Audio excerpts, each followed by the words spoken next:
नमस्कार साथियों। आज मैं आप सभी के बीच सेंसस से संबंधित कुछ जानकारियां साझा करना चाहूँगा।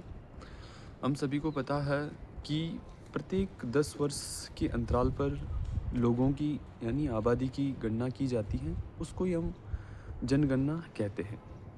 अब ब्रिटिश काल से लेकर अब तक जनगणना होती आई है और आगे भी होती रहेगी। 1872 में लॉर्ड मेयो के समय पहली जनगणना हुई।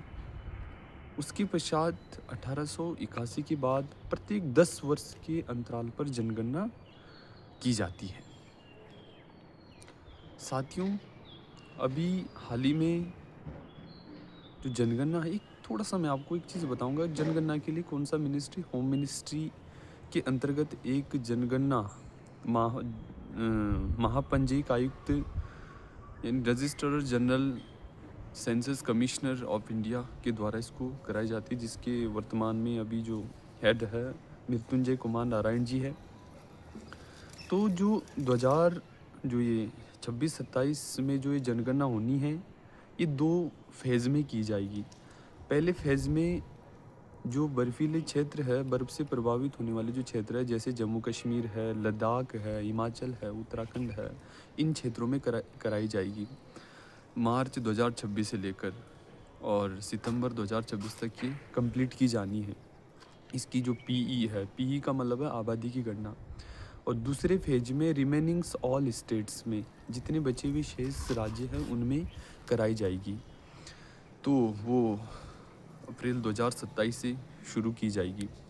ये जनगणना साथियों, एक और खुशखबरी है कि पहली बार एक और हमारे लिए खुशखबरी है कि डिजिटल मोड में होने वाली ये पहली जनगणना है। इसको मंजूरी दी गई है कि हम इसको डिजिटल मोड में, इसके जितने भी डेटा है, डेटा कलेक्शन है, वो हम डिजिटल जरिए कराई जाएंगी। जो कि डिजिटल योजना 1 जुलाई 2015 से जो माननीय प्रधानमंत्री मोदी जी के द्वारा शुरू की गई, उसको ये साकार करने का एक अच्छी पहल है कि डिजिटल मोड में की जाएगी, जिससे जानकारियाँ भी पारदर्शी तरीके से होगी। तो साथियों, ये जनगणना है, प्रत्येक 10 वर्ष के पश्चात होती है। और पहली बार ऐसा हो रहा कि बीच में जब कोविड पेंडेमिक चली थी, तो उसके कारण इसको थोड़ा-सा टल गई है, अपने जो ऑर्डर से थोड़ा-सा डिसऑर्डर हो गई है, क्योंकि 11 में हुई थी और अब 11 और 10 21 में होनी थी, लेकिन कोविड पेंडेमिक के कारण नहीं हो पाई।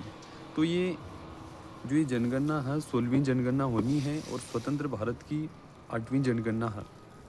और अब हम देखते हैं कि किस प्रकार से हमारा देश रिकॉर्ड तोड़ने वाला है पॉपुलेशन के मामले में, चीन को भी पीछे छोड़ेगा। धन्यवाद।